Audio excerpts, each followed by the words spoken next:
going on?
Well, today is June 13, 2019. Roland Martin here, broadcasting live from Miami, 23rd Annual American Black Film Festival. Got a jam-packed show for you. Elizabeth Lederer, she, of course, the law professor, the one who prosecuted Central Park 5. She has decided not to renew her deal with Columbia University because black students made it clear they did not want her on that campus. Also, Sarah Sanders has resigned, White House press secretary. She's going to leave this month. We'll break this thing down with our panel. Also, we'll talk about Father's Day coming up, the impact between fathers and young girls.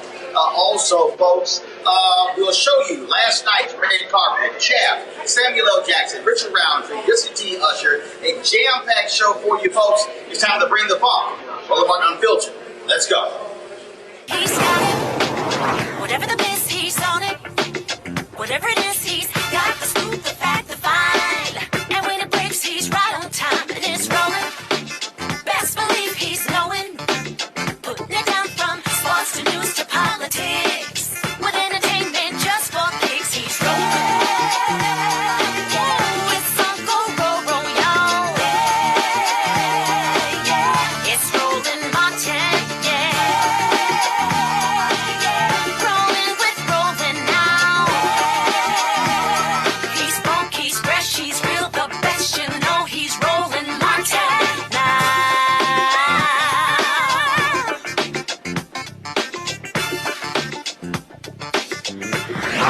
Martin. Hey, folks, our top story, Elizabeth Lederer, the woman who, of course, prosecuted Central Park 5. She is stepping down from Columbia University School of Law. She's here for decades as a lecturer, but because of massive protest by black students and the release of the Netflix series When They See Us, too much public pressure causing her to say she cannot return. Now, she was a woman who, if you look at that show, had doubts about Linda Fairstein and saying that those 5 individuals committed the crime. Well, she still moved forward to prosecute that case. Now, years ago, when a documentary by Ken Burns came out, there was also public pressure to get her to step down, but it had no impact. Columbia Law School, though, did remove a reference to the Central Park 5 from her bio. Well, now, way too much pressure being applied to her and applied to Linda Fairstein. Now, remember, Linda Fairstein, the woman who led the sex crimes unit of the Manhattan District Attorney's Office, she's already lost her book agent. Her publisher had to resign from 2 boards as well. And so, Ava DuVernay's documentary, actually her series, is leading to huge changes when it comes to individuals there. The individual with the Central Park 5, they, of course, continue to put pressure, saying they need to pay for what they did for those young men being incarcerated for all of those years. I want to bring in my panel now to talk about this. First and foremost, Greg Carr, Chair of the Department of Afro-American Studies, Howard University. He joins us there in Washington, D.C. As I said, I'm here in Miami. And also Michael Brown. He's the former Vice Chair of the DNC Finance Committee. Greg, I want to go to you first. This is really important because it shows you the power of media. These 2 women, Elizabeth Lederer and Linda Fairstein, they have made money. They have been celebrated for putting these young men wrongfully in prison. They are now having to pay the price. They are. I'm a little concerned because we live in a country where today it's them, tomorrow it could be us. The academy is a strange place. And so when I read the letter from the Black Law Student Association, and shout out to them because people are being proactive. What you see is the university, and they had complained 6 years ago, as you said, and they kind of took something off her bio. But, she's working as an adjunct. She's not a tenured member of the faculty. So, that there's kind of a gray area there. And so that doesn't concern me as much, and I'm glad to see it. And certainly in response to this popular media surge we see, whether it be Mute R. Kelly and Being R. Kelly or now When They See Us, But, at Harvard a few weeks ago, you had a husband and wife who were forced out as deans of Harvard colleges, where they were residential deans, because the students decided that they didn't like the man because he was a lawyer who was on Harvey Weinstein's defense team. I got a problem with that. These are tenured faculty members of African descent. And so when we swing the sword one way, it's like, yes, a victory for righteousness, but that sword cuts both ways. And I wonder what this precedent begins to set when something comes out and somebody is forced to resign. that we perhaps support. Oh, I absolutely agree with that. And Michael, the bottom line is what you are looking at here. You're looking at the reality of justice. These two individuals have not had any blowback whatsoever. They both still have their law licenses. And based upon everything that we know, clearly the legal profession has not done anything to them. The city of New York still has not apologized. For the general public, this is the best way they can, in essence, exact revenge to say y'all must pay some price for wrongfully imprisoning, framing, and setting up these five young brothers. Well, Roland, you know, it's interesting. The professor, who's much more profound than I am, and his answer was very profound. Mine is much simpler. And it reminds me of the segments you have on your show where white people do dumb things and then there are consequences and they get fired. This is exactly what you do on your show pretty much weekly. And so from my standpoint, it's like a reparation in some form or fashion, that there has to be some kind of consequence for acting like you acted however many years ago it was. And so I'm glad that they're starting to lose. There are things I certainly understand what the professor is talking about relative to this can come back and get us, and totally makes complete sense. But in this particular point right now, I'm glad they're getting some justice. And they got paid.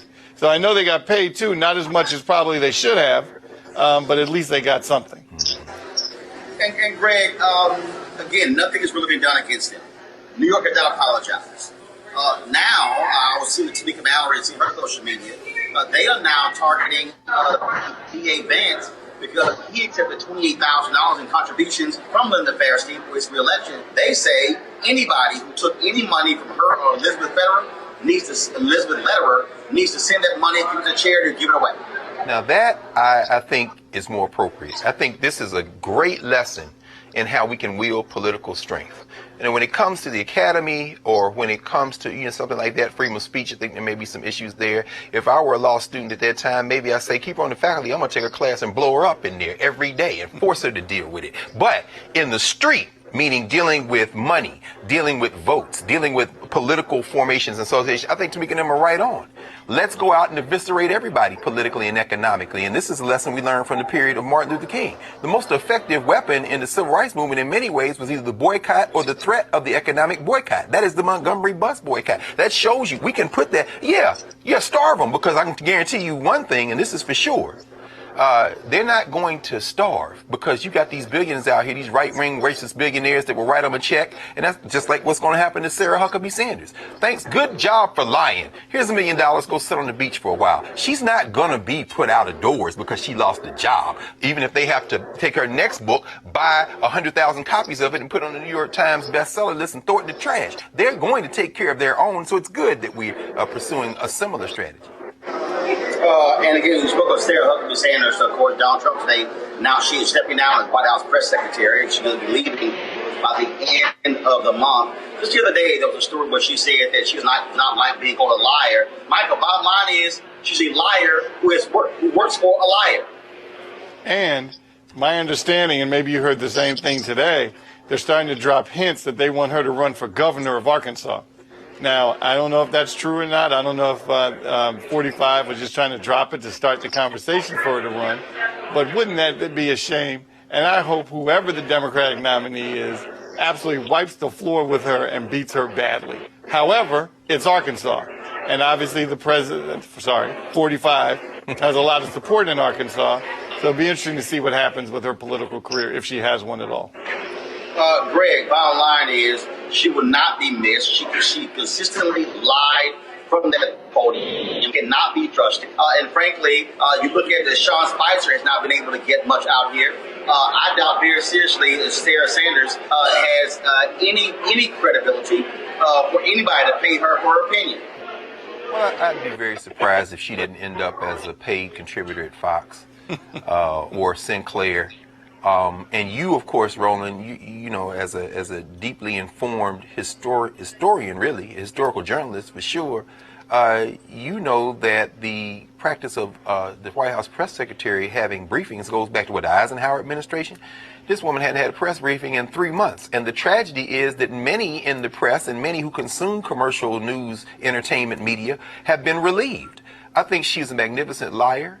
I think that she fit Donald Trump's casting perfectly, from her physical appearance to her disdain and prevarication. I think that fit Trump's worldview. I think he's going to be lost without Sarah Huckabee Sanders sneaking off to talk to Fox and then walking back to the White House and pausing for 30 seconds to talk to the other reporters. I think he's going to be lost with her disdain for the press, particularly her disdain for black women like April Ryan. And I think that while, she won't be in the White House anymore, we haven't seen her in 3 months at a press briefing, I think I wouldn't be surprised if we don't see her very shortly on Fox News as a paid propagandist tooling up for the 2020 election. Again, Sarah Huckabee Sanders will be stepping down, and so trust me, she will not be missed by a whole lot of us because of what she had to say. And look, at the end of the day, Michael, what you have here is you have a lying administration. You have an administration that's what they do on a very consistent basis. They lie. And they're not held to account because they're this so-called base, which I hate hearing about this base. Nixon had a base. Everyone has a base. But this particular base is untouchable, and it doesn't really matter, and they don't hold anybody to account. And what Senator McConnell is part of that whole, I guess he's part of the base, or the leader of the base, because what he's doing running the United States Senate is an absolute disgrace. But so no one's holding him to account. So it's kind of okay that these kind of things are happening. It's not going to change. There are 40% of people that like him, 40% of people that don't. This race in 2020 is about the 20% of the people in the middle. Hopefully, they'll come to Democratic side. We just have to wait and see. Talking about the race, this race features a ton of candidates in 2 days in South Carolina. There's going to be a economic discussion hosted by the Black Economic Alliance. The focus is going to be on expanding economic opportunities for African Americans. And so we want to talk about that with Dr. Tony Coles, who is co-chair of the Black Economic Alliance. Dr. Coles, are you there? Okay, so guys, let me know when we get Dr. Coles. I want to go to Greg first until we wait to bring him up. How critically is it important, Greg, to have these topic-driven presidential forums? As opposed to having these large, unwieldy discussions where, frankly, you can't have any substantive conversation about any one particular issue?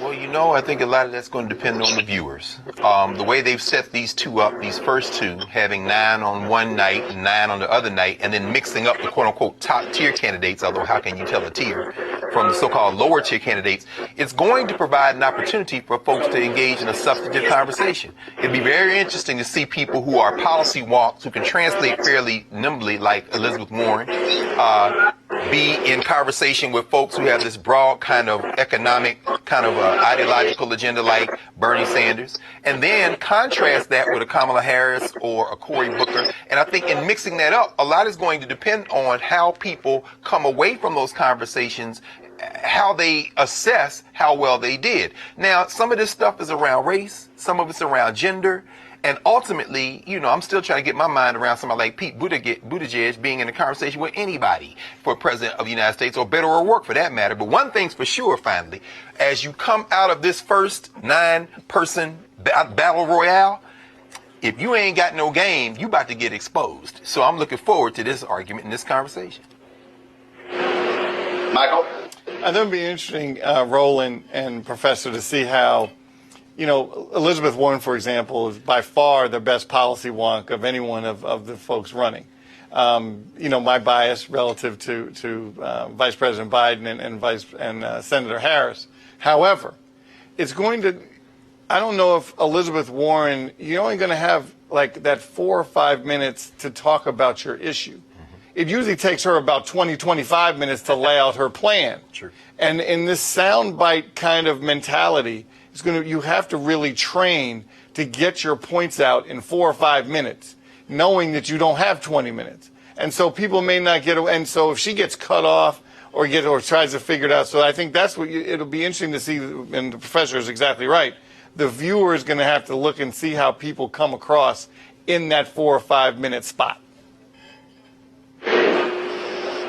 Well, I think it's interesting. It's all again. What's going to happen is, so the forum is going to take place on Saturday, hosted by Soledad O'Brien. It's going to air Sunday on BET. Obviously, it'll be the edited version, but it's going to air Sunday on BET. And so we'll see. We'll be, of course, here in Miami for American Black Film Festival. Then, of course, Sunday is also Father's Day. And so that's one of the things that we'll see what that conversation is like. Now, first of all the candidates are not going to be there with these forms. They could not accept all. But there are several candidates who will be in Charleston, South Carolina for the Black Economic Alliance for the presidential town hall. Again, it's going to be hosted by Soledad O'Brien. Gentlemen, I want to talk to you about this here. Virginia Lieutenant Governor Justin Fairfax has sent a letter to the district attorney in Boston and Raleigh-Durham saying that he wants an investigation launched into the sexual assault charges that have been leveled against him by two women. Now, what's interesting about this is that they released that letter. The attorneys for the women who accused him, they came out firing, saying that, well, he doesn't get to actually do that. That's not right or fair. But I'm going to ask you, here's a case where a guy has been accused of forcing one woman to have, forcing her to perform oral sex, another woman saying that he raped her, and both of those women have yet to go to the DA, even though statute of limitations still exist. What do you make of Justin Fairfax going on the offensive, saying, hey, DAs, I want an investigation. I want you to investigate these, because he's saying, if I did it, criminally prosecute me. If I didn't, I need to have my name cleared. Is there, Roland, is there another strategy? Is there another viable strategy for Justin Fairfax? We have the attention span in this society of a fruit fly. These were some very serious allegations. We know how they hit. They came in the immediate wake of Ralph Northen's allegations, and we all but have confirmed from what we've read and what people have said and what has been pushed through that Northen and his team got together and figured one of the ways to get the heat out of them was to throw Justin Fairfax under the bus with some allegations that they were well aware of during the campaign. And now that Ralph Northam seems to have benefited from the short attention span of the American population, and Virginia in particular, begun to go on the offensive and rolling out some policy initiatives, here's Justin Fairfax in silence, and here has been virtual silence about the allegations. So is there any other strategy for him except to say, hey, wait a minute now? And of course, if he's making this assertion, he's standing firm in the conviction that I did not do anything illegal, and that whatever choices I made that were bad or good, this needs to be litigated in the courts. And where are these women? Finally, I would say, in some stories, there aren't any victors. You got black women, you got a black man, and this is a real problem. I don't even like the idea of people weighing in on this in a way that isn't filtered through the lens of a black community that has to deal with some very serious internal problems and challenges. But as far as I'm concerned, Justin Fairfax is playing the only card he has, which is what? Y'all gonna clear my name. Because believe me, if I want to run for anything else in life, it's going to come up again. So let me get out here now and go on the offensive. And if y'all gonna charge me, charge me. And that sister in Massachusetts, the DA, who offered to do the investigation, remember at the very beginning, I think she's more than willing to go along with this. We'll see how this unfolds. It's fascinating and it's tragic and it's complicated, but I don't think he had any other choice.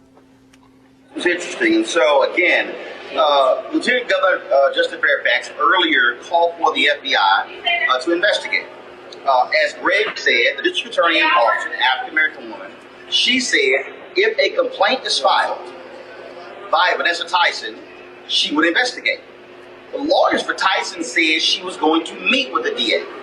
That was back in February. This is June. There still has been no meeting. The other woman, Marilyn Watson, has not met with the Raleigh-Durham district attorney, an African-American woman. Katz sent this letter out. Attorneys Deborah Katz and Lisa Banks, attorneys for Vanessa Tyson, sent a letter out saying that, calling what Justin Fairfax is doing a political stunt, saying that he shows his lack of respect for survivors of sexual violence. Then she says, as a former prosecutor, Lieutenant Governor certainly knows that potential charges of criminal investigations do not get to direct prosecutorial decisions. And so they go on and they say that, criticizing him, that they're not going to deter, said his letter to the district attorney appears intended to do the same in its crude effort to deny agency to survivors of sexual violence. His suggestion that women are liars unless they press criminal charges against their assailants places an unfair demand on survivors and shows a fundamental misunderstanding of the criminal justice system. Pursuing criminal charges is a weighty decision that the vast majority of survivors choose not to make for legitimate reasons. And so there's some other things that are in here. But what's interesting is that at the end of it, they say that Lieutenant Governor Fairfax's letter shows yet again that he is not deserving of his position of power. I have continued to raise this question, Mike, that Vanessa Tyson and Meredith Watson and their lawyers say that they will fully cooperate in an impeachment hearing of Justin Fairfax.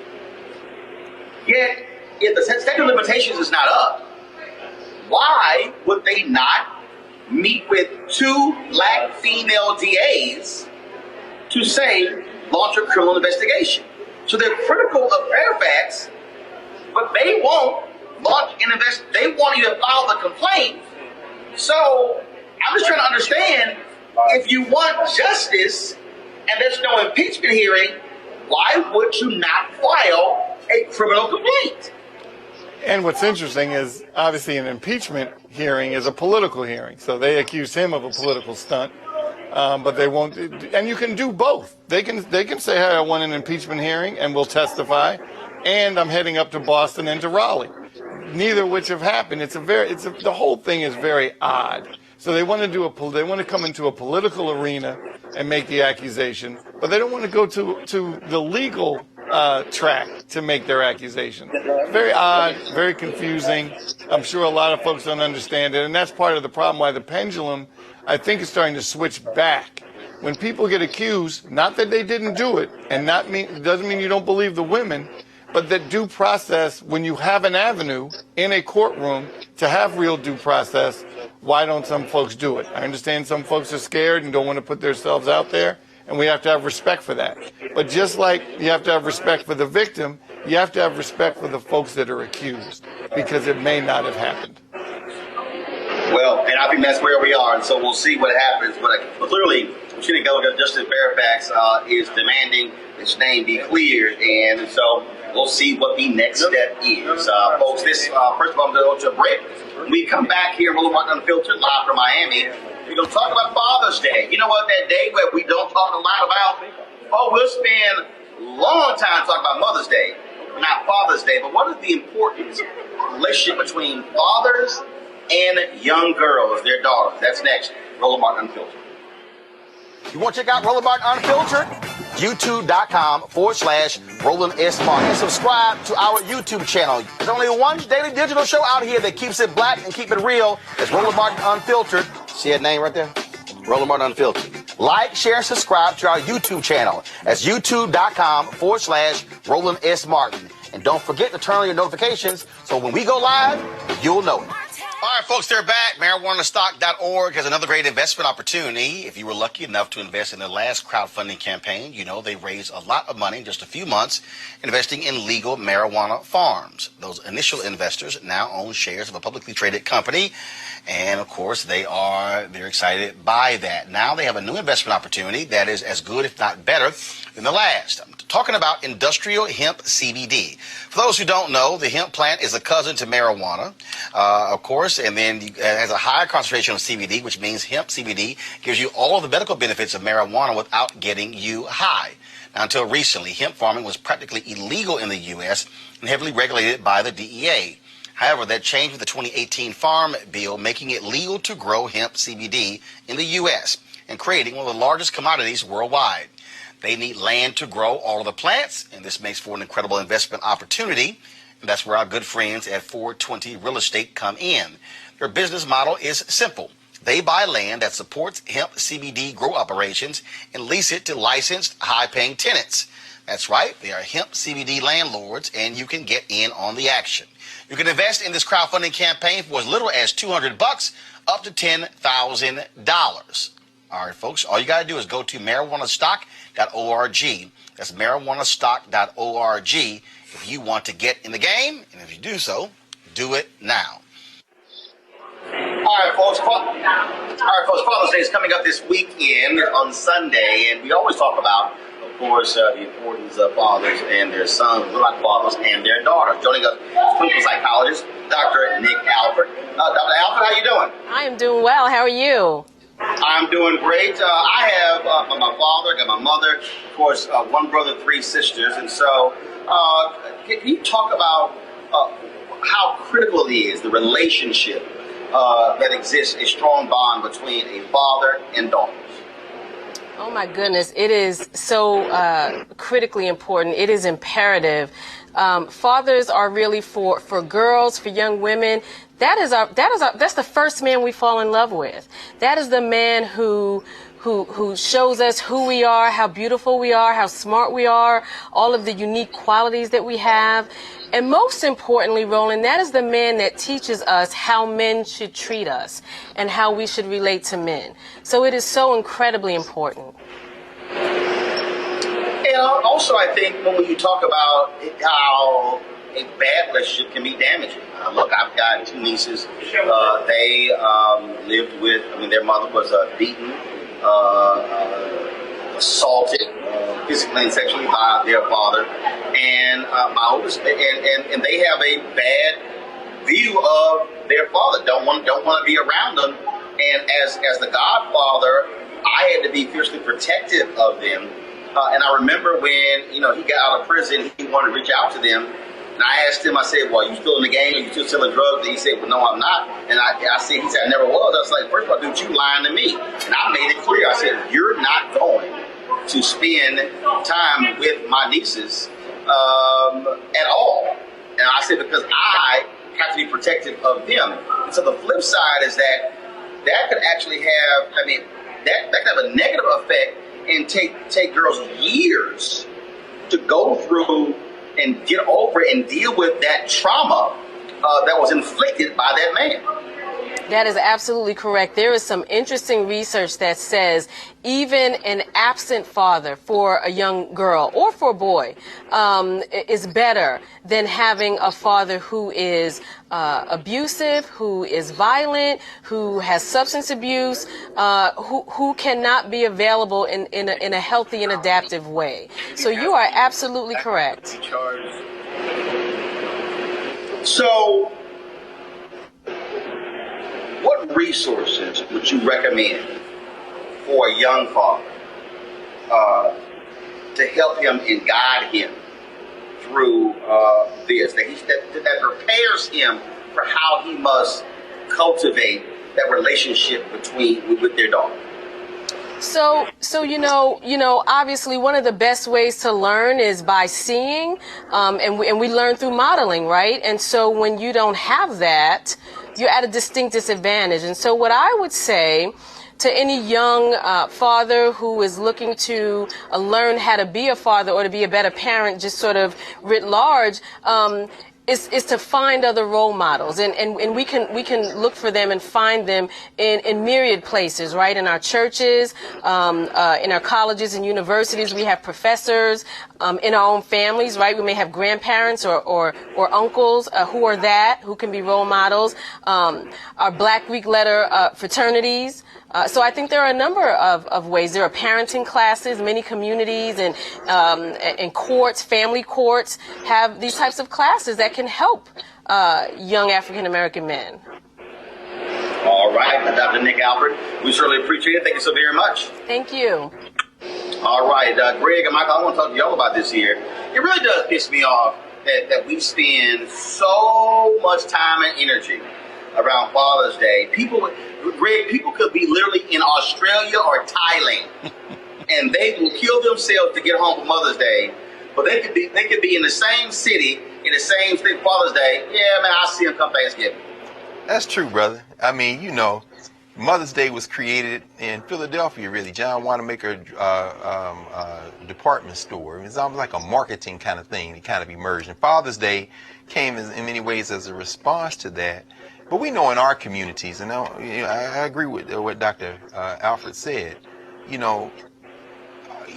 black men are used to not, getting all that affection. But then again, it's probably Father's Night every time a man come home and get that big piece of chicken, like my daddy did for many years. But what Dr. Alfred said, I said, I won't lose track of that. I think about the song, what was it, the Winstons, Color Him Father. There's a lot of ways you can be a father. And I know that on Father's Day, I get texts from, like say, former students. You know, I don't have any biological children. I got a couple of godsons, and I got my nephew, and I know what it means to be an uncle who's there for a male, and my nephew. You get texts, you get calls, and it's kind of an afterthought, but it's almost a running joke in the black community. You know, black man sitting up waiting on getting them calls for real. So, maybe it's a little sad, but maybe we can do something about it. But I don't know. Maybe you get those calls, Roland. It is frankly offensive, Michael. I'm sorry that how Father's Day is sort of like a blow-off day. No big deal. Okay, fine. All right, yeah. I'll see you in 2 or 3 months, when the reality is fathers matter just as much as mothers. Well, I tell you, the pressure on males, not just black males, to get to the store, get a card, get flowers, make reservation for Mother's Day brunch, which is, again, fine. That's just what kind of, if you're raised a certain way, that's just how you were raised, and it's important. But on Father's Day, it's more of an individual thing. What you're thinking, what am I going to do with my day? Not is it, I would love to spend time, I have 3 sons. I would love to spend time with them, and I do. But, if I get a call from 2 of the 3, that's a good Father's Day. Not that and then they'll be like, oh man, today's Father's Day, I need to text Dad. So yes, it is absolutely a different priority relative from the Mother's Day to a Father's Day. And whether that changes or not, I don't know. I remember growing up, my father used to say to us, Mother's Day is every day. Father's Day is just one day. Maybe you get what you want, maybe you don't. And so that's just how I was raised with my grandfather. I got to push back on that. If Mother's Day is every day, Father's Day is every day. And I think, and I get it, but I really do. And I know somebody probably saying, well, why make a big deal out of this? Because the problem that I have is we literally have a culture that says daddies don't matter. In fact, let me tell you something. This actually happened. I was at with National Association of Black Journalists. We were in Chicago at our convention a number of years ago. So we're sitting at the table. There's about 10 people at the table. And at the table, there are 4 lesbians at the table. One of them, Latina, she was talking about how, me and my partner, me and my wife, we have a kid, and, we're raising the kid fine. We don't need a male influence. I don't believe in that. There were 2 sisters who were lesbian who said, hold on now, we disagree. We know the importance of our fathers. And they were saying that even if we have kids as lesbians, there has to be a male influence. The dynamic of the conversation was real interesting because these black women saw it totally different in terms of how they feel about this dynamic. I've had this debate even among heterosexual couples or individuals who are single who talk about the importance of a man. But I hear people say, oh, my mama was my daddy. No, she wasn't. Just like we assume that a father can't be empathetic, that a father can't be loving, that a father can't be compassionate. And so I would never say that a father is a mother and a mother's a father. No, you are who you are. But I think as a society, we literally have created this entire worldview that daddy is optional. No, of course. But I do think that, a lot of that has to do with enslavement. I don't think there is such thing as an American culture.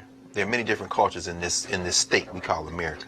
And when you look at African people, you see, we went through literally, particularly when the domestic slave trade explodes in the early 19th century, for about 50 years, we went through a process where breeding became the way that they created new people of African descent in this society. So you didn't know necessarily who your father was, but it had an unintended consequence of creating community mothers and fathers. Big mama and them, they weren't necessarily your biological kin. We still see that today. I'll give you one quick example. At graduation every year, it's very moving to see men embrace their graduate children, particularly the daughters. And I think, again, Dr. Alfred's research is very important in this regard.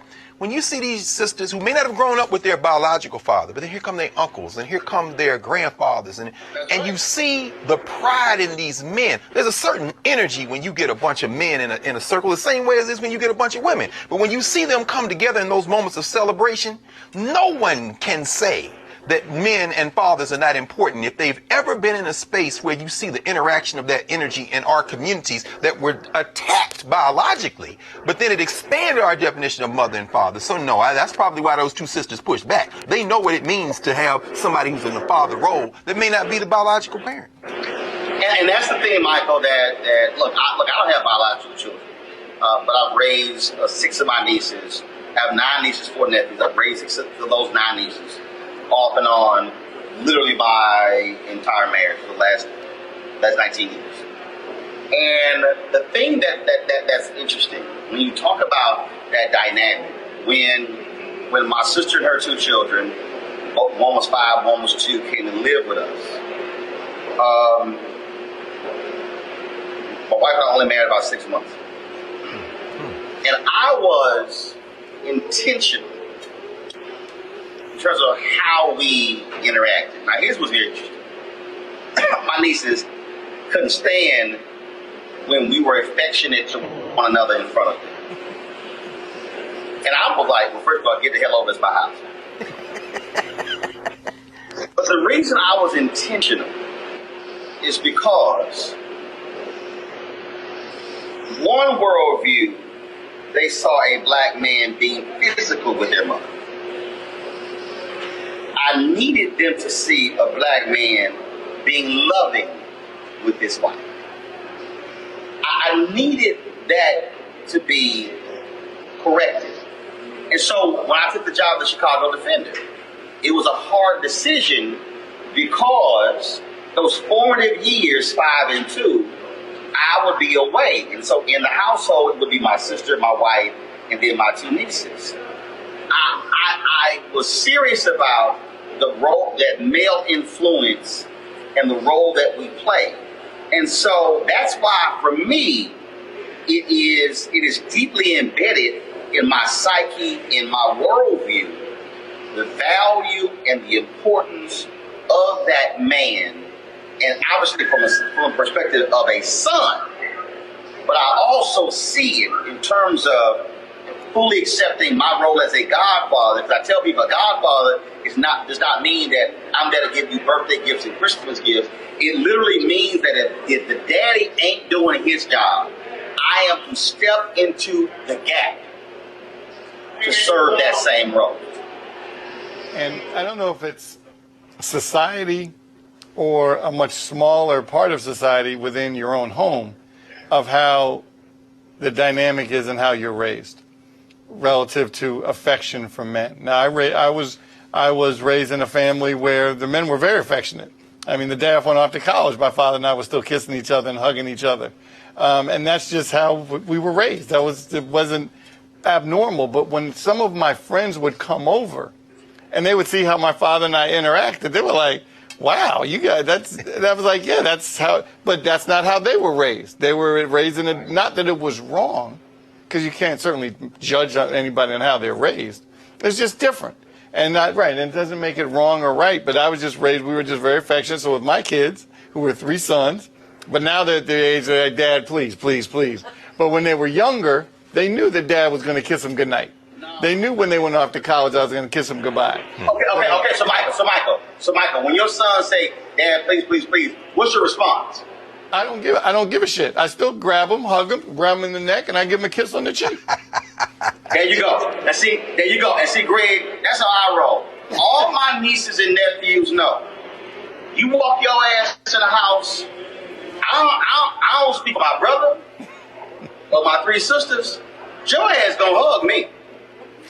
You gonna greet me. Well, and if you don't, you getting jacked. That's a very black thing. You don't come in the house and not speak, man. Right. That's true. I mean, that's generally speaking. No. You can come in the house and speak. Your ass gonna come hug me. Oh, now see, yeah, you've taken it to the next level. Now I'll say this: I don't, we didn't do a lot of hug. I didn't hug my father a lot in it, but I tell you what, my father went to work every day of his life, and And I watched my father get up 4 in the morning every day for years. Some of my earliest memories as a child in Nashville, my father getting up, whistling, washing his face, going to bed, and then one time we didn't even have a car. He walked to work. And my father, as he became an elder and he transitioned in 2001, 79 years old, my father was the kind of man who didn't have a whole lot of words, but he demonstrated. And his brother lived across the street, my uncle, and they had 8 or 9 children. So, you know, when you saw these men, the affection they showed was through their dedication of what they did every day. My father was like that. And last thing I say is, and I really echo what you said about displaying affection in front of the children. My father and mother didn't kiss a whole lot in front of us, but you know how we knew that my father loved my mother loved my father? It was the little things they did to support each other as they worked. And we knew my father got mad. We knew when we were in trouble when he would look at us and say, boys, I love your mother. Now, that would usually come after we had done something in the house, and she said, I'm going to tell your father when he comes home, and he come in and say, boys, I love your mother. We knew that we had crossed a line with her that couldn't be uncrossed. But I'm saying there are a lot of ways to show affection, and sometimes it's the subtle things that let you know. And that's why I go to work every day, and ain't nobody going to outwork me, brother, just like ain't nobody going to outwork you, because you had a man in the house that showed you what it meant. And that was the way, in some ways, he displayed love and affection, because I know Reginald Martin Sr. was the same kind of man, and I see how hard you work. And I know a lot of that comes from you seeing that in one of the ways that love and affection was displayed for you. And the thing for me is, it's like, I had husbands, but it's not like it was a lot. It's certainly not like how I do my nieces and nephews. But for me, it's also a sign that this is like sign of respect, and this is also what you're going to do. And in fact, Michael, I have a couple of my nieces, the 2 oldest nieces, both in college, and I had one who just graduated, 2 who graduated, and so one, like my niece, my niece Faith. So, like my grandfather, I saw my grandfather, and my different of my cousins or whatever, he would grab one and he would kiss them like 30, 40 times in a row. And so, instead, again, seeing that, I actually had done the same thing with a couple of my nieces. So Faye just graduated from high school, was going to Howard University in the fall. I did the same thing. She's like, no, stop. I said, girl, let me explain something to you. I don't care how old you get. I don't care how old you think. I don't care if you married. You understand. Your uncle is going to show a level of affection to you. And not this whole, but I'm older now, I'm this. And so it's like, no, this is not how it's going to be. And that's how you and you know, it's interesting you had that conversation, because my niece is 12, and when she was really, really young, we were very still very affectionate. We were an affectionate family. But then she got to a certain age, and now I'm wondering, do I need to kind of pare back that affection a little bit? So I don't know if I'm overcompensating. Maybe I need to ask the doctor about if I'm overcompensating right.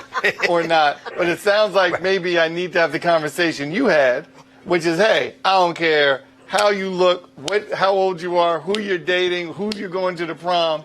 Your Uncle Sonny is going to stay up on you and be affectionate with you. And maybe I should do that so then there's no confusion and she understands that. Doc, does that make sense? It makes sense. What Roland did makes sense. I just never thought about how to handle that. That makes sense. Yeah, that makes sense. Yeah. Look, I mean, look, it should happen, and the reason, and again, I know that people, I'm having some internet issues. I can't pull up the social media. And I know people are saying, "Man, you're going way too hard on this." No, let me tell you something. I know a number of brothers whose dad is not here. Mine is 72. My mom will be 72 in November. They're still with me. Michael, you lost your father. Very, very, very public way in the plane crash. Greg, you lost your father. And what I say to people is how these brothers miss their fathers, which means you got to show that love when they hit. That's real. I think Greg, and I want the doctor to speak to this, dear Greg, we've got to get away. And I totally understand your point, Greg, when we say dads, because Chris Rock said in his comment special, dads showed their value just by going to work and doing what they do. But I think for too many of us who are men, we greatly miss our fathers when they're gone.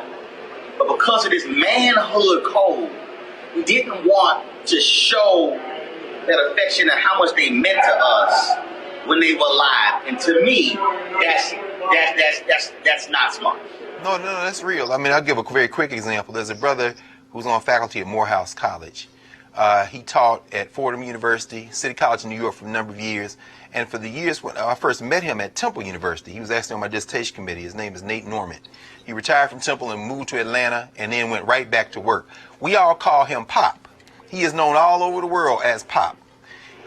Pop see you the first 5 minutes, he gonna give you a bear hug. There's not a moment. He does this with his sons. He has 2 sons, including one who swam for the brother when you know the movie Pride, when they talk about Philadelphia PDR, Department of Recreation. Yes. The reason that Norman moved to Philadelphia is because his son Mike was an Olympic class swimmer. He was one of the guys who swam for him. And what he demonstrated, to your point, is that I show affection. And one of the reasons that we loved him and love him to this day, and he went to Atlanta and got a whole new crop of young people, these young brothers at Morehouse, is that he gonna put his hands on you. Now, in this society, that can be, that line gets a little blurred. So again, I'd ask too, Mike, Brother Powell, I asked Dr. Albert how we handle this in a society where we're taught now to ask permission and kind of mute. But you have some people, and I think about these men in particular, who are affectionate, who not only do that with their biological children, they do that with community children, and it creates a safe space. Pop hugs everybody, and he works, and he does all this work, and I've never seen anyone in the almost 25 years I've known him that's ever been offended by that, and he is consistent with it. And I think in this moment, we're in a social moment when I wonder how we protect that kind of affection showing, because it can be dicey, and I don't know what we do. I don't know the answer to that. Maybe you can help us with it now. I think that I agree. I think it's dicey. I think that we are living in a time, in a generational space where people are very unfortunately having to have difficult conversations with your youth, with their kids, about appropriate touches and inappropriate touches. And I think that it's sad. It saddens me. But I could see how a simple bear hug could be misconstrued. I can see that. And so, yeah, I think things have changed greatly generationally, and that's unfortunate. Let me be real clear for all y'all watching. I got 9 nieces, 4 nephews. They asses will be getting bear hugs. They will get a bear hug. If I will kiss them on the cheek, I might sit here, give them a noogie on their head. Yep. I will play with them. I will, because I'm telling you, my paternal grandfather is gone. My maternal grandmother is gone. My maternal grandmother, I did not know my paternal grandfather. I did not know I know my maternal grandfather. I did not know my paternal grandfather. I did not know my dad's grandfather. And I can tell you this. I'm lucky to have both my parents still living. But when you talk to people and mamas and daddies are gone, those are the moments they remember. Those are the moments that they think about. They think about that love, that affection. They think about how they talk to them, how they with them. They think they might get mad at you. Then why you always playing? Why you always joking? But when somebody's gone, that's what they miss. And I just think that for a lot of us, I really and truly believe this. We have got to return to a period where daddies matter. And we've got to be willing to say it. We have to exhibit it. We must not apologize for it. We must stop this nonsense in major mass media where daddy is inept, knows nothing, can't take care of a kid, don't know how to fix food, and only mothers know how to do that. Because there's those of us who've had fathers who've been that important in our lives. I just think that we make a grand mistake when we marginalize that male figure. And that to me is dangerous. We should not marginalize mama. We should not marginalize daddy or that godfather or that uncle if they meant all that to us. And so I just think that's critically important for us to do. Hey folks, yesterday on the red carpet, Shaft, I ran into Sybrina Fulton. And I had a chance to ask her about, remember the Iranian sister in Texas who gave the speech, and she mentioned Trayvon Martin and Tamir Rice. Well, Dallas Independent School District told you yesterday they apologized for cutting off her speech. Here's Sybrina Fulton last night remarking about that decision to apologize to that young woman. Hey, darling. Good. Hold on real quick here. I got to ask you this here. We've been covering this story. Dallas Independent School District has apologized to the young woman who mentioned your son and Tamir Rice. They said that she should have been allowed to give her speech. Your thoughts about them apologizing to her by cutting her off? No, they definitely should apologize to her. They should have. And I appreciate them apologizing because they're admitting that they're wrong, and they should have let her finish her speech. I gave her a platform. I let her finish her speech. So on social media, I posted the end of her speech. For me, I was bothered by the principal, who's of Eritrean descent, somehow saying that by her mentioning Trayvon Martin, Tamir Rice is going to incite white folks. I'm like, they need to hear it. Yes, it's true. It wasn't anything that she was saying wrong. If you listen to the entire speech, they know that she wasn't saying anything wrong. So let our young people speak up. We need that. You also run for office. That's right. Miami-Dade County Commissioner here. When is the election? 2020. August 2020. Yeah. All right, then, so why do you want to run?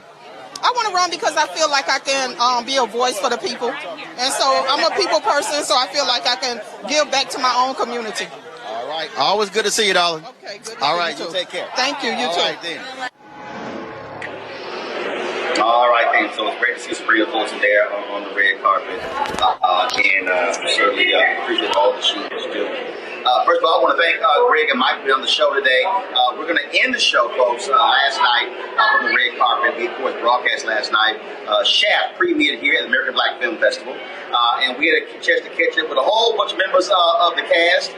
And so I wanted to have that for you again. And y'all need to stick around because when you listen to, I talked to Jesse T. Usher, as well as talked to Richard Roundtree about Shaft and black manhood.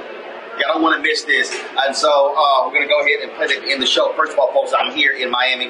We got some more stuff we got to cover. We've been having some amazing interviews. Anthony Anderson, Reggie Hutland, all kind of folks we've been talking to. We got some interviews tonight we have for you tomorrow, as well as all next week as well. Don't forget, folks, please support our Bring the Funk fan club.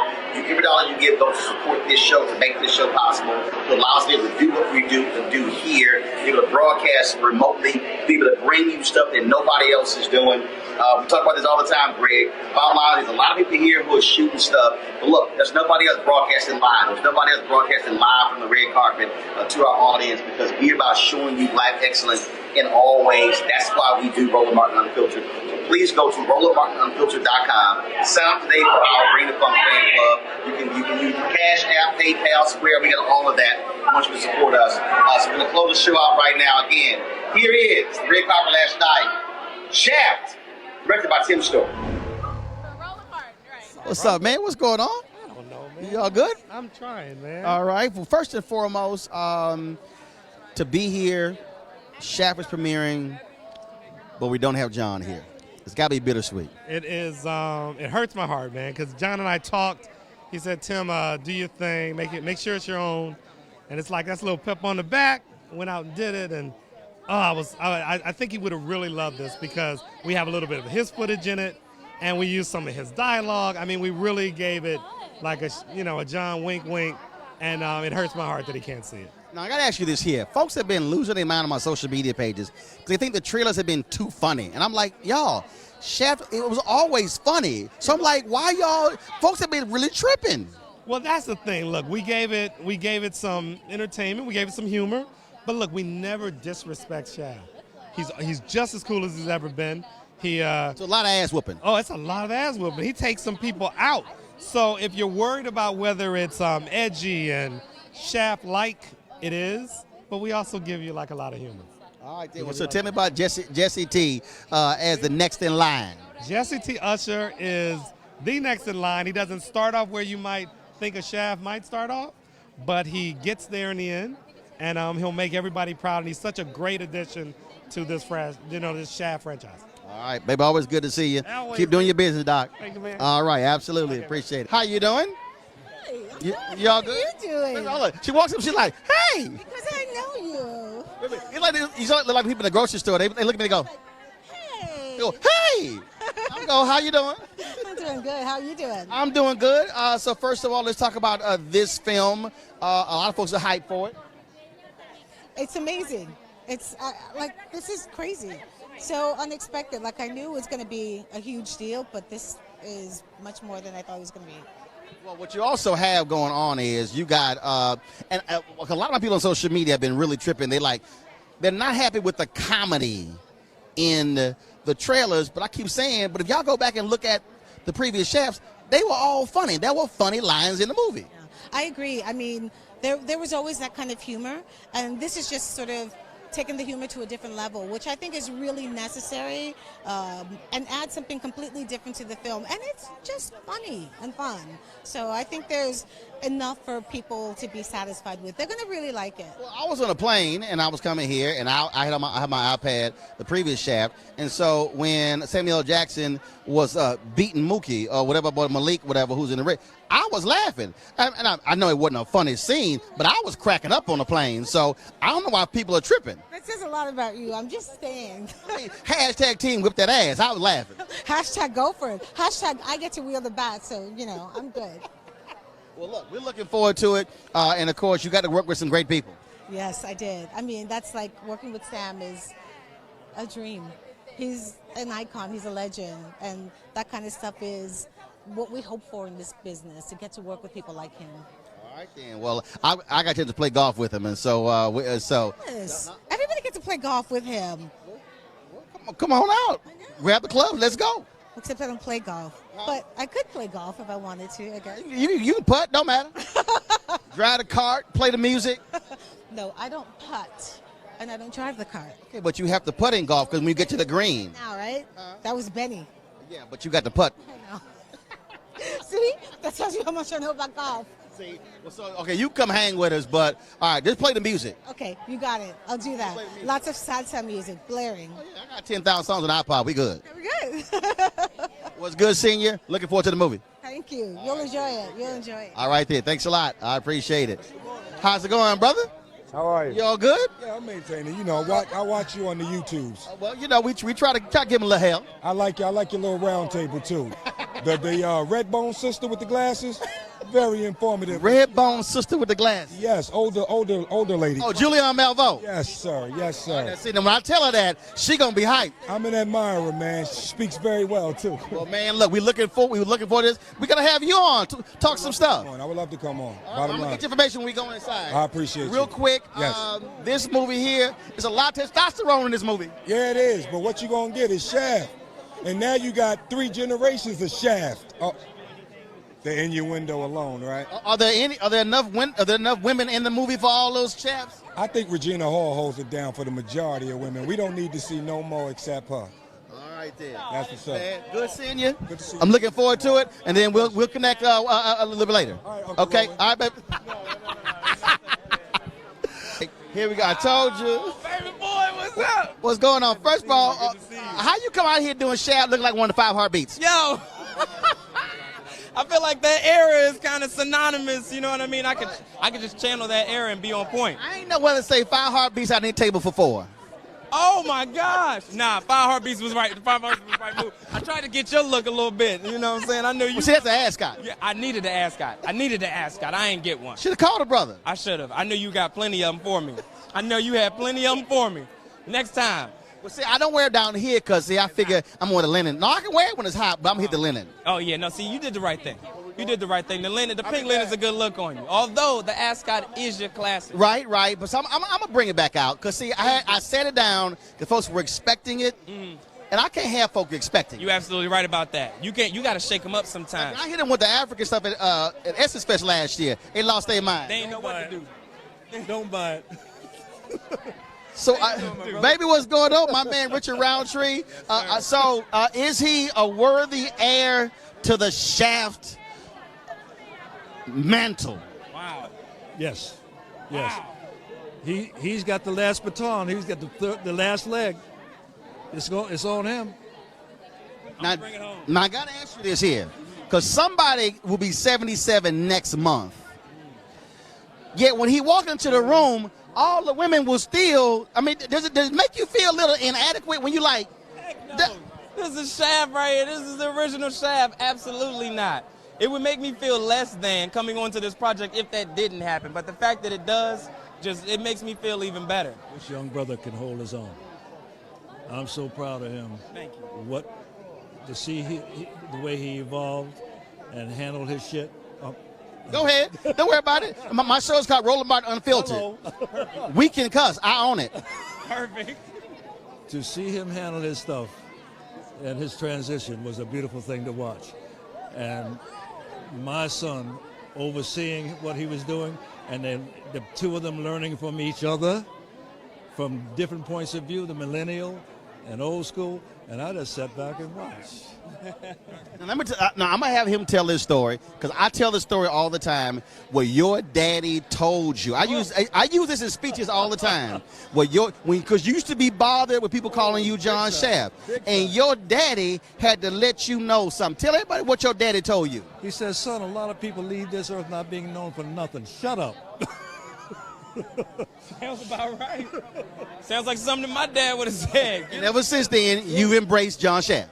Indeed, yeah. There are days when I get a little full of myself, but the bottom line is, at this point in the game, and I'm gainfully employed, and this guy has legs, and my sister is standing over there with my niece, and she says, "Hey, Johnny Roundtree."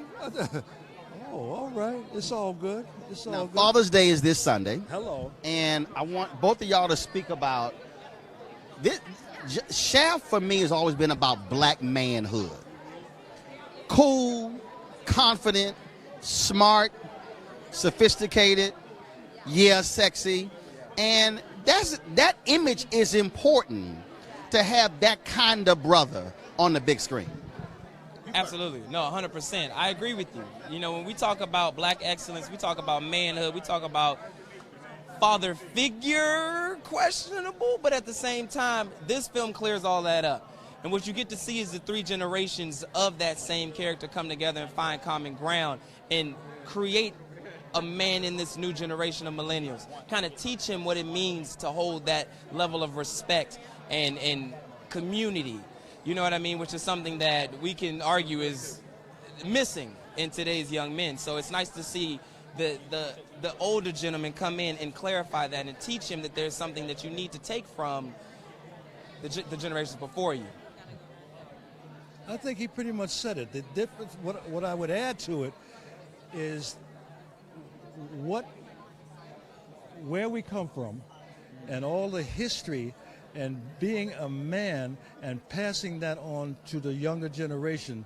And there is no one, to my knowledge, that can pass that on better than Sam. You feel me? All right, Richard Roundtree. Always good seeing you, baby. You my man. Pleasure to see you. Yes, sir. Yes, sir. Yes, I know we're going to hit some spot again this time. Yo, wherever you want to go, man, you can ride with me anywhere after last time. We good. What's up, baby? So what you shoot today? I know you played. I did not play. Flew here. Can't believe it. Dude, came straight here to do my show, and now we're doing it out here. Horrible. You know, work is work, you know. It is. You know, work is like, I was actually home for 2 weeks. And I actually got to play golf for 2 weeks. I had a breakthrough last week. Really? As soon as I had the breakthrough, I shot under 77 for 5 straight days. Damn! And then I had to start doing this. Well, and I'm going to be out for another 2.5 weeks, so that revelation is going to be gone when I come back home. Like whatever the hell you figured out, I'm going to forget it. Johnny Gill's going to be happy. He's going to be like, gone now. Well, that's easy money right there. Most times. I mean, you know. No, Johnny. You are the champ, as you say every morning when you show up. Right, You're the champ. Right, but when you get the 19th hole, you're not. Yep. Song is number 2 on the charts. If you want to kill it, baby. If you want to mess with him, just say, so Johnny, tell me about when you pull your ass muscle at the Jeffrey Osborne golf tournament. I didn't know about that. Okay, all right. No. All right. How did you pull your ass muscle? That's my new one. All right, that's my new shit. I'm gonna ask trying to run the first base. I'm gonna ask him when it's in his backswing too. You say, Johnny, how did you actually pull your ass muscle?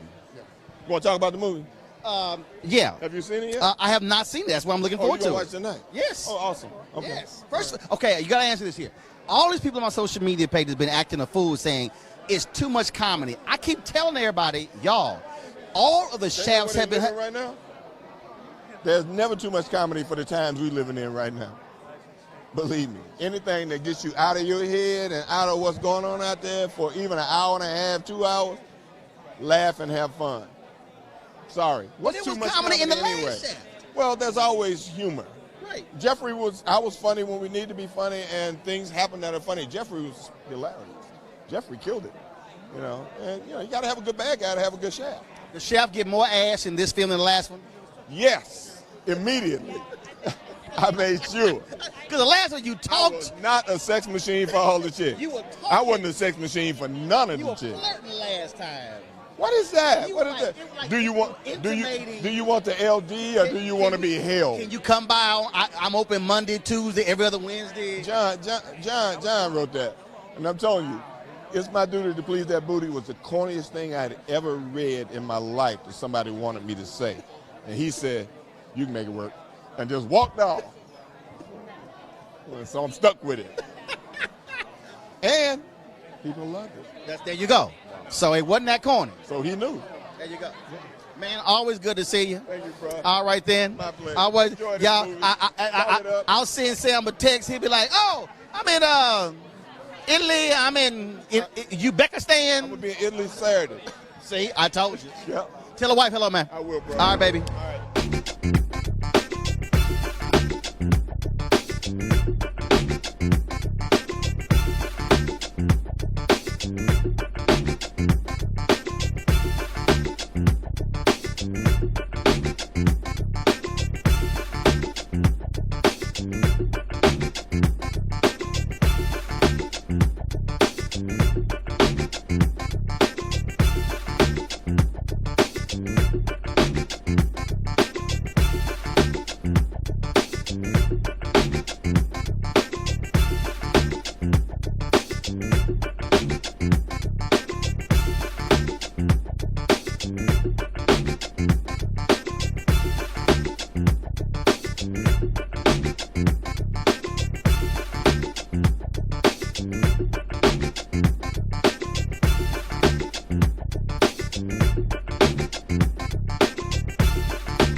You want to check out Roland Martin Unfiltered? YouTube.com/Roland S. Martin. And subscribe to our YouTube channel. There's only one daily digital show out here that keeps it black and keep it real. It's Roland Martin Unfiltered. See that name right there? Roland Martin Unfiltered. Like, share, and subscribe to our YouTube channel. That's YouTube.com/Roland S. Martin. And don't forget to turn on your notifications so when we go live, you'll know it. You want to support Roland Martin Unfiltered? Be sure to join our Bring the Funk fan club. Every dollar that you give to us supports our daily digital show. There's only one daily digital show out here that keeps it black and keep it real. It's Roland Martin Unfiltered. Support the Roland Martin Unfiltered daily digital show by going to RolandMartinUnfiltered.com. Our goal is to get 20,000 of our fans contributing $50 each for the whole year. You can make this possible. RolandMartinUnfiltered.com. Hey fam, want to check out Roland Martin Unfiltered? The blackest show on all of digital, cable, and broadcast. Check out our audio podcast. There's only one daily digital show out here that keeps it black and keep it real. It's Roland Martin Unfiltered. Press play. Martin.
check out Roland Martin Unfiltered, the blackest show on all of digital, cable, and broadcast. Check out our audio podcast.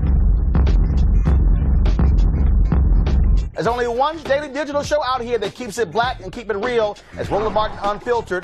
Press play. You want to support Roland Martin Unfiltered? Be sure to join our Bring the Funk fan club. Every dollar that you give to us supports our daily digital show. There's only one daily digital show out here that keeps it black and keep it real. It's Roland Martin Unfiltered. Support the Roland Martin Unfiltered daily digital show by going to RolandMartinUnfiltered.com. Our goal is to get 20,000 of our fans contributing $50 each for the whole year. You can make this possible. RolandMartinUnfiltered.com.